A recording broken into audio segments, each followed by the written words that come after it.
Picture this. The marble streets of Rome glisten under the late afternoon sun in the year 67 AD. The forum hums with the chatter of merchants, senators, and slaves carrying amphorae of wine. Suddenly, the crowd parts, not for a god in a chariot, but for a man who in the eyes of Rome might as well be one, the Emperor Nero. He walks with an easy confidence, draped in deep imperial purple, each step deliberate, as if the world itself moved at his pace. But it's not Nero alone who draws whispers. It's the figure at his side, a striking young woman, adorned with silks that catch the light like rippling water, her neck heavy with jewels imported from the furthest corners of the empire. At first glance, she is the very image of an empress. But behind the murmurs of admiration is a darker truth. Every onlooker knows she was once a boy named Sporus.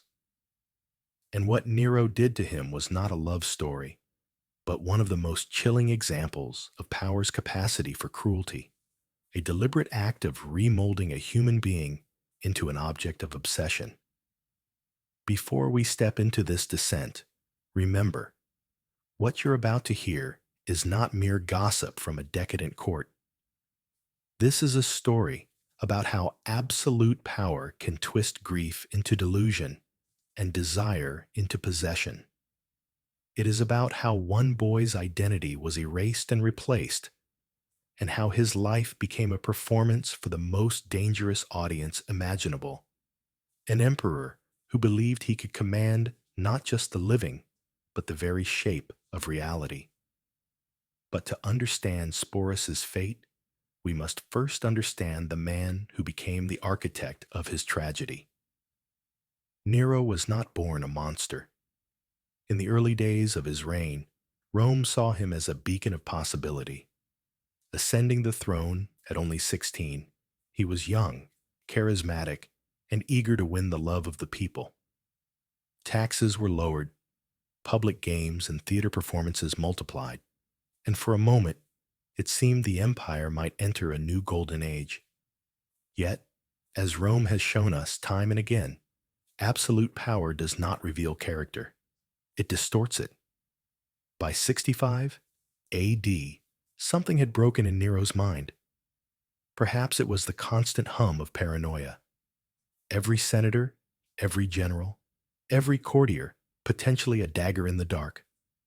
Perhaps it was the suffocating isolation of rule, being one voice in a palace of 1,000 flatterers, yet never hearing the truth. Or perhaps it was the shattering of his heart by the only woman he claimed to love above all else, Poppaea Sabina. Poppaea was not merely beautiful. Her beauty was the kind that Roman poets would compare to goddesses and still fall short. She was intelligent, sharp-tongued, and ambitious. Where Nero's first wife, Octavia, the daughter of the previous emperor, was quiet and dutiful, Poppaea was commanding, magnetic, and unafraid to bask in the center of Rome's gaze. When Nero first saw her, he was already bound in a loveless political marriage. But Poppaea represented not just the promise of romance. She was a spark to his ego, a partner in imperial spectacle. Their affair began as a scandal whispered through the marbled halls of the Palatine Hill. But it swiftly grew into something more dangerous, an obsession. Nero did not simply love Poppaea. He devoured her presence, guarded her as though every glance from another man was an affront. He surrounded her with guards, not for safety, but for surveillance. He poured the empire's wealth into gifts, pearls from India, silk from the Han dynasty's looms, perfumes from Arabia carried in carved alabaster. Even the most jaded courtiers began to murmur at the extravagance. In the theater of Nero's mind, Poppaea was more than a wife.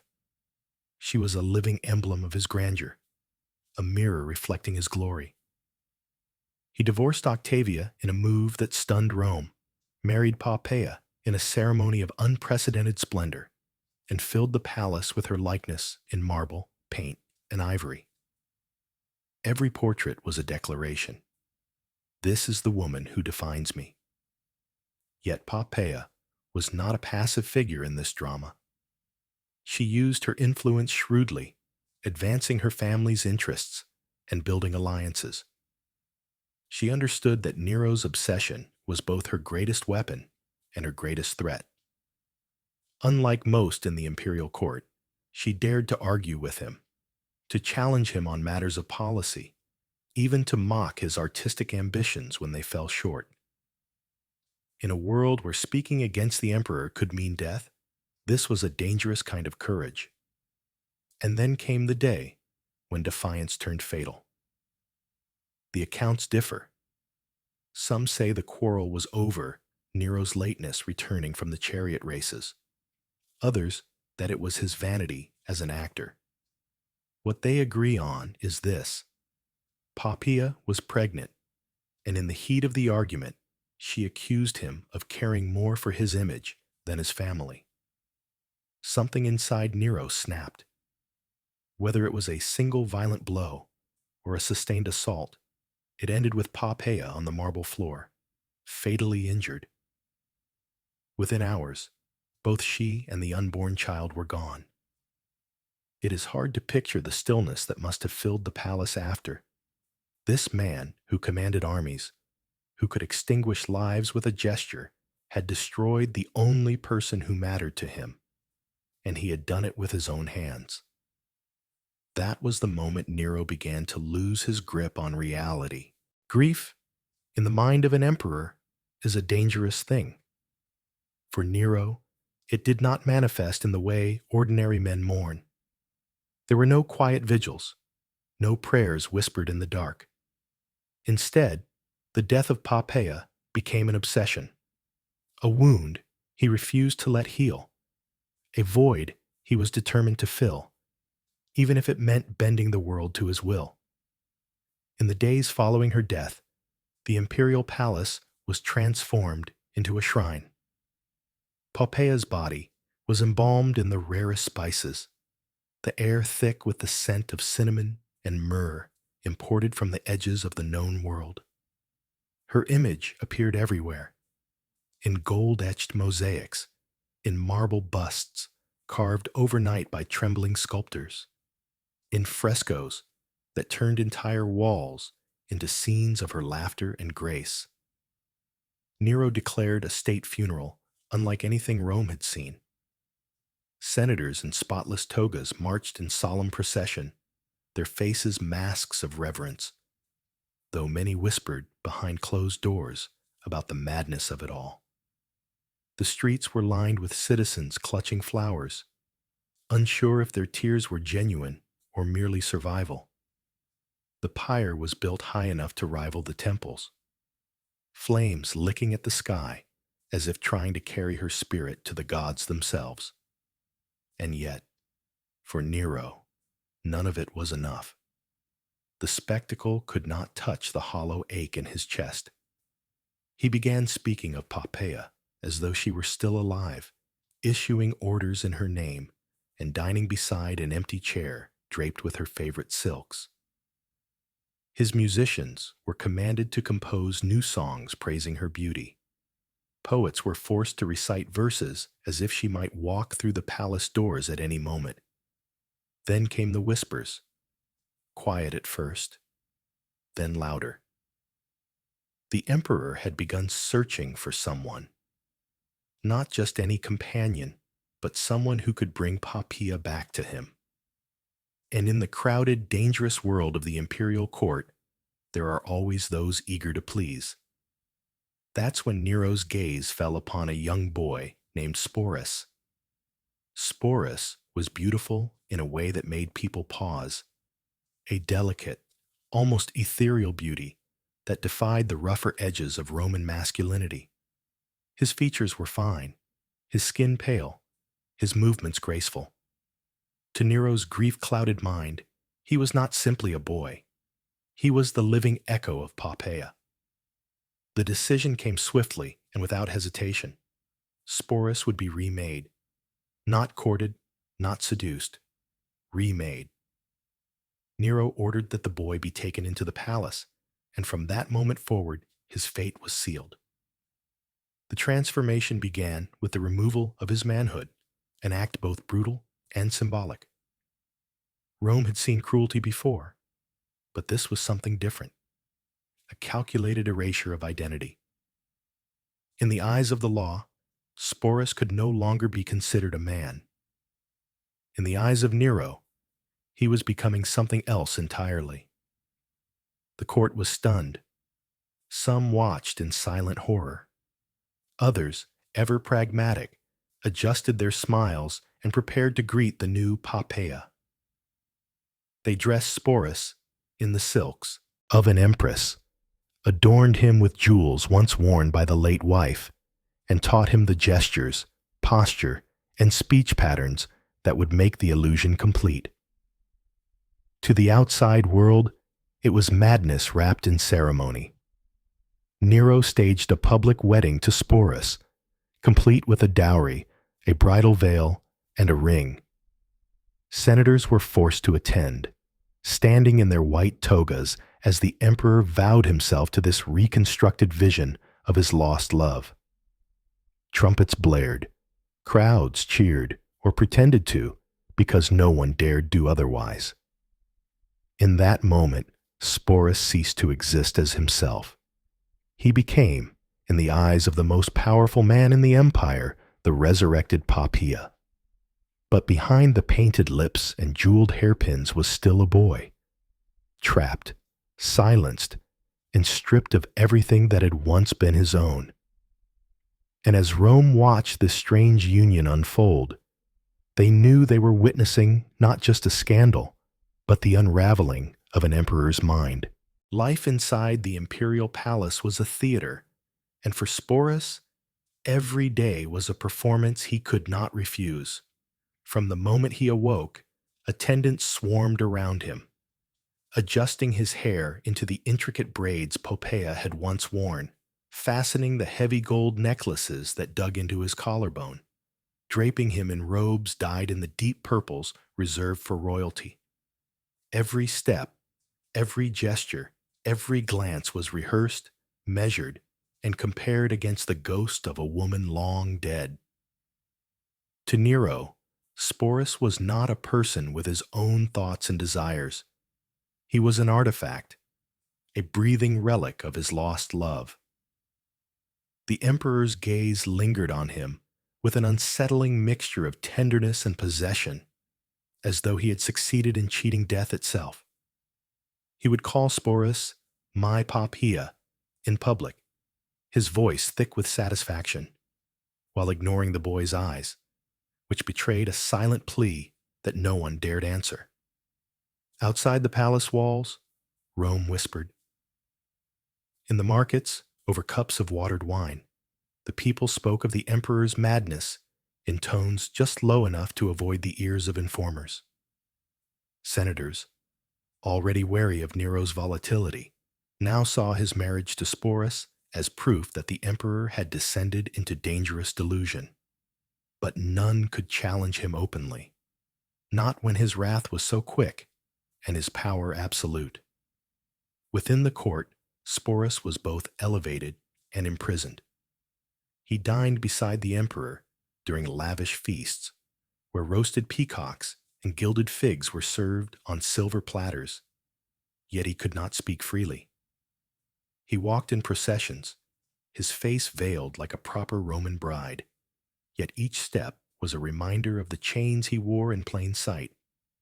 Even laughter, when it escaped his lips, felt like it belonged to someone else. Nero, intoxicated by his own creation, paraded Sporus before foreign dignitaries as if to say, "See what I can do.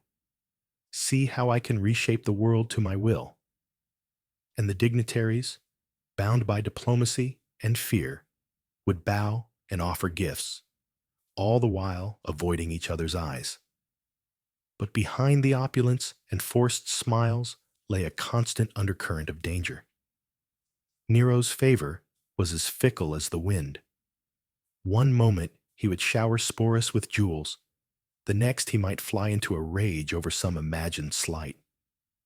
Servants learned to tread carefully, sensing that the same man who could command a symphony in Papia's honor could just as easily order a death without hesitation. For Sporus, survival meant perfect obedience. He learned to mask his emotions, to answer questions with what Nero wanted to hear rather than what was true.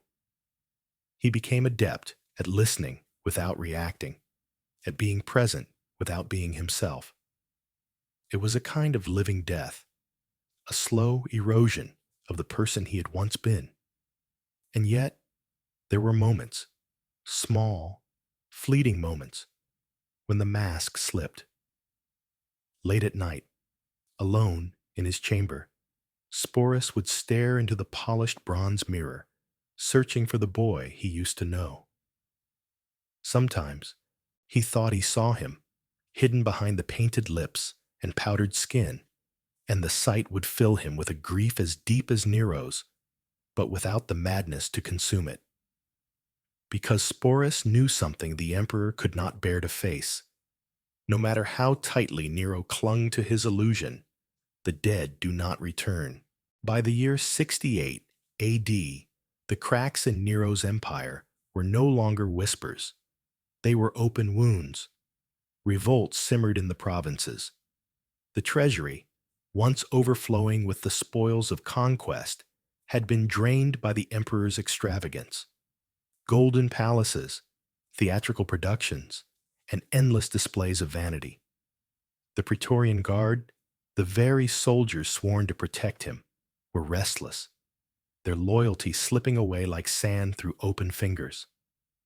For Sporus, the shift in the air was palpable.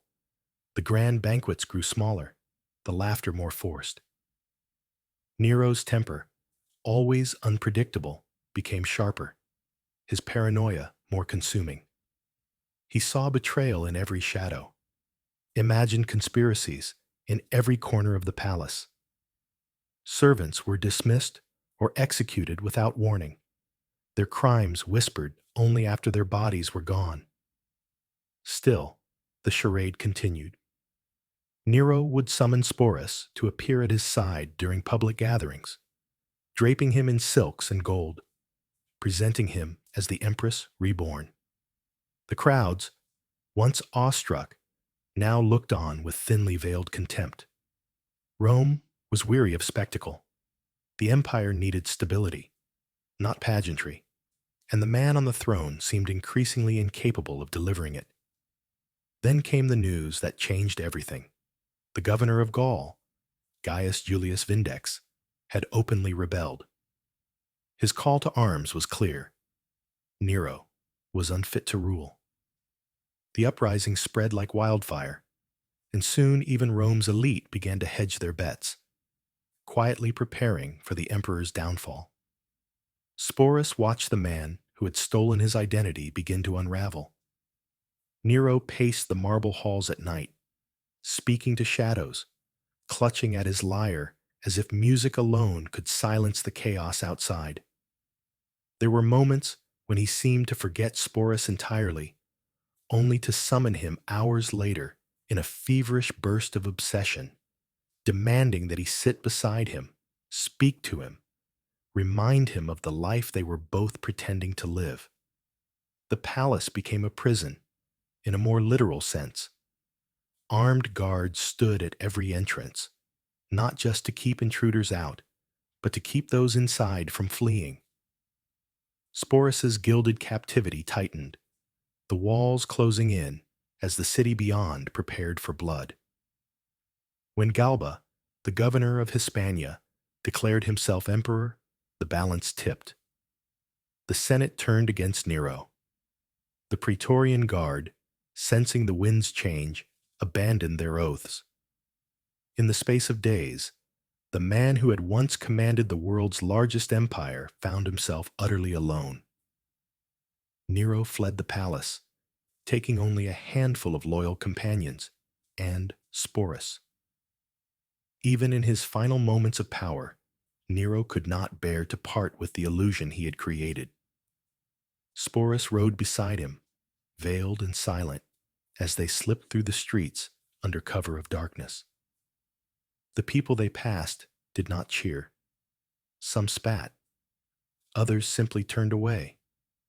It was the beginning of the end, and Sporus, trapped in the Emperor's final act, would soon see how far madness could fall when it had nowhere left to go.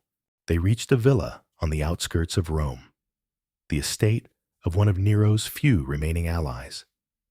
The night was thick with the smell of cypress and dust, the air carrying the distant sounds of a city that no longer belonged to its emperor. Inside, Nero paced like a caged animal, his mind lurching between delusion and despair. One moment he spoke of rallying an army, the next of performing on stage in distant provinces, as though applause could restore his crown. Sporus kept his distance, watching the unraveling with a strange, detached clarity. There was no rescue coming, no legions marching to reclaim the throne for their master. The emperor's empire had collapsed in silence, without a single decisive battle. It was not the sword that had felled him, but the slow erosion of loyalty, the hollowing out of power until nothing remained. By dawn, the Senate's verdict reached them. Nero was to be declared a public enemy, a sentence that meant death by the cruelest means should he be captured. His face drained of color. For a moment, he looked almost like the boy he once must have been, before the crown had warped him into something monstrous. He spoke to Sporus then, his voice low, almost tender. "Do not let them take me," he said. "It would be too shameful. You understand?" The implication was clear. He would rather die by his own hand than face the spectacle of execution, and he expected Sporus to witness it. As the shouts of soldiers drew nearer, Nero's hands trembled on the hilt of a dagger. His fear was raw, unmasked, no longer hidden behind the trappings of imperial dignity. With the help of a freedman, he pressed the blade to his throat. The steel bit, and in moments, the last Julio Claudian emperor was gone. Sporus stood in the stillness that followed, the silence broken only by the cicadas outside. There was no triumph, no sense of liberation, only an emptiness as deep as the summer heat that pressed in from all sides. Nero was dead, but the shadow he had cast over Sporus's life was far from gone. In the days that followed, Galba entered Rome as its new ruler. Sporus, stripped of his silks and jewels, faded into the background of the court, a living relic of a reign most wanted to forget. And yet, his story was not over. In the dangerous game of imperial politics, even the most unwilling players could not simply walk away.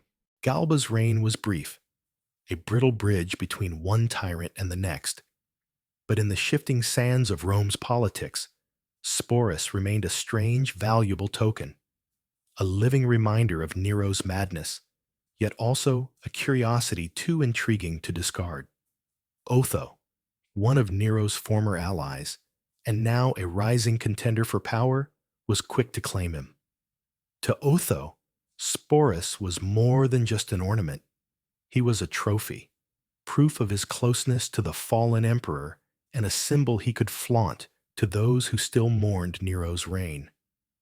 Once again, Sporus was dressed in silks, adorned in jewels, and called by the dead empress's name.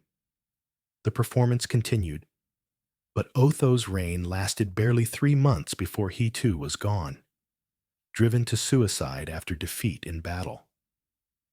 Sporus barely had time to comprehend the change before he was passed to Vitellius, the next man to wear the crown. If Nero's obsession had been personal and Otho's possession political, Vitellius's interest was something darker still. Vitellius was a man who thrived on spectacle, who viewed cruelty as entertainment. When his gaze fell on Sporus, it was not with desire or affection, but with the calculating eye of someone imagining an audience. He began to speak openly of a grand performance in the Colosseum, one that would reenact a mythological tragedy, with Sporus in the role of a doomed woman violated and humiliated before the roaring crowd. The whispers spread through the palace. The details of the planned play grew more lurid with each retelling. For Sporus, it was not simply another degradation. It was the final, irreversible erasure of his dignity. Whatever identity he had managed to hold on to beneath the layers of silk and obedience would be destroyed in front of thousands. And so, in a decision that was perhaps the only act truly his own since Nero first chose him, Sporus refused. Not by words. Words meant nothing in a world where his will was secondary to another man's whim, but by ending his life before the spectacle could begin. The method is lost to history. Poison, perhaps. But the result was certain. He was gone before Vitellius could claim him for the arena. He was no more than 20 years old. In that choice, Sporus reclaimed something he had been denied for years: the power to decide his own fate. Sporus's death rippled through the corridors of Rome, though not with the grief one might expect. To the powerful, he was merely another casualty of imperial drama, a footnote in the chaos that followed Nero's fall. To the gossiping elite, his passing was the end of a grotesque curiosity, a story they could trade over dinner without ever touching the human cost. But the tragedy of Sporus is not in the scandalous details alone. It's in what those details represent. From the moment Nero saw him, Sporus ceased to be a person in the eyes of those who held power.